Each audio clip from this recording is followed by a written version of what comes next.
Баршаңызға сәлем, мен бүгін сіздермен Whoopie Pie тортының оригинал рецептісімен бөлісетін боламын. Видеоны соңына дейін қарап, лайк басып, комментарий қалдыруды ұмытпаңыздар.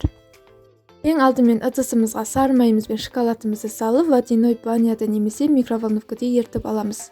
Шоколадымыз бен сары майымыз ерігенге дейін жұмыртқамызға қантымызды салып, ақ көпіршік болғанға дейін миксерлейміз.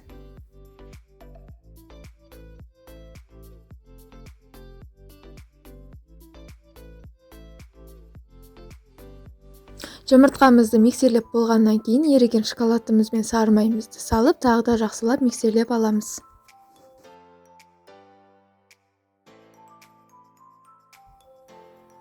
Енді құрғақ ингредиенттерімізді араластырып аламыз. Ұнымызға какаомызды және де ас содамызды салып, жақсылап араластырамыз. Сосын осы құрғақ массамызды екі бөліп, сұйық массамызға салып миксерлейміз.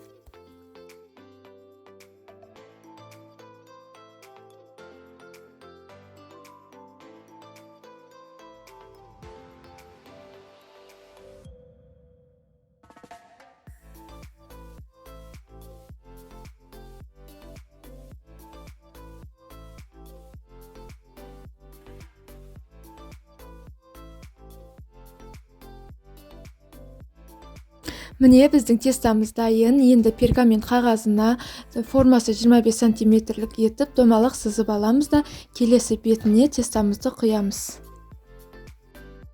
Мен тестамды өлшеп алдым. Мендегі тестамның жалпы салмағы 960 грамм шықты. Оны теңдей 4 бөлікке бөлгенде 240 граммнан шығады. Демек, мен әр коржымды 240 граммнан құйып шығамын.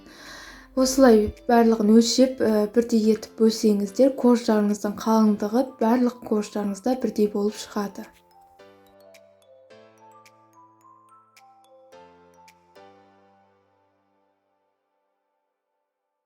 Тестамызды 180 градуста қызып тұрған пеште 8-10 минут пісіріп аламыз.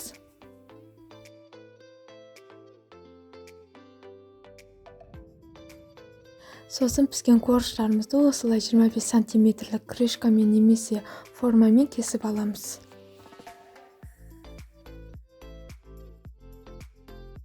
Ең бетіне қоятын коржымызды 25 сантиметрлік формамен кесіп алғаннан кейін тағы да 1 сантиметр етіп кесіп шығамыз. Себебі ганашымызды құйған кезде әдемі болып тұру үшін.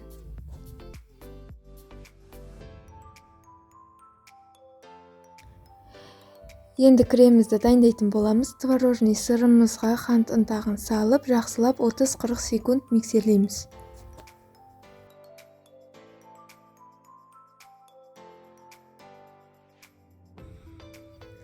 Сосын сливкімізді құйып, қоюланғанға дейін 2-3 минут миксерлейміз.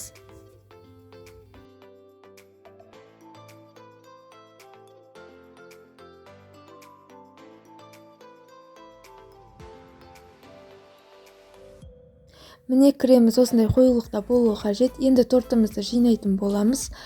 Тортымыз жылжып кетпеу үшін осылай подложкамызға азырақ крем жағып жібереміз. Егер Whoopie Pie насадкасы болмаса, осылай кондитерский мешоктың басын қиып жіберіп қолдансаңыздар да болады. Коржымыздың үстіне осылай шариктерімізді шығарып жағып шығамыз.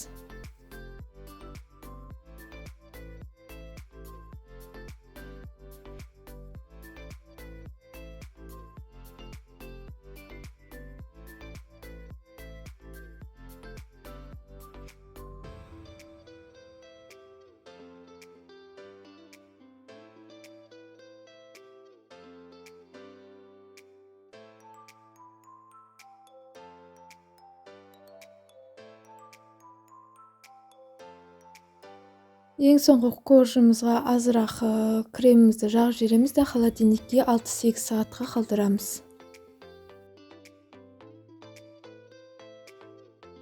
Ганашымызды ертіп дайындап болғаннан кейін сәл суытып аламыз да тортымыздың үстіне құйып жағып шығамыз. Сосын өз қалауларыңызша тортты сәндесеңіздер де болады.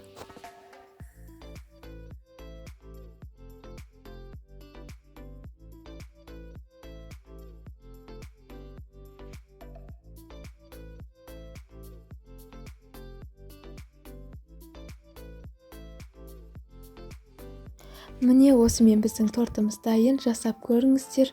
Өте дәмді керемет шығады. Барлықтарыңызға ас болсын.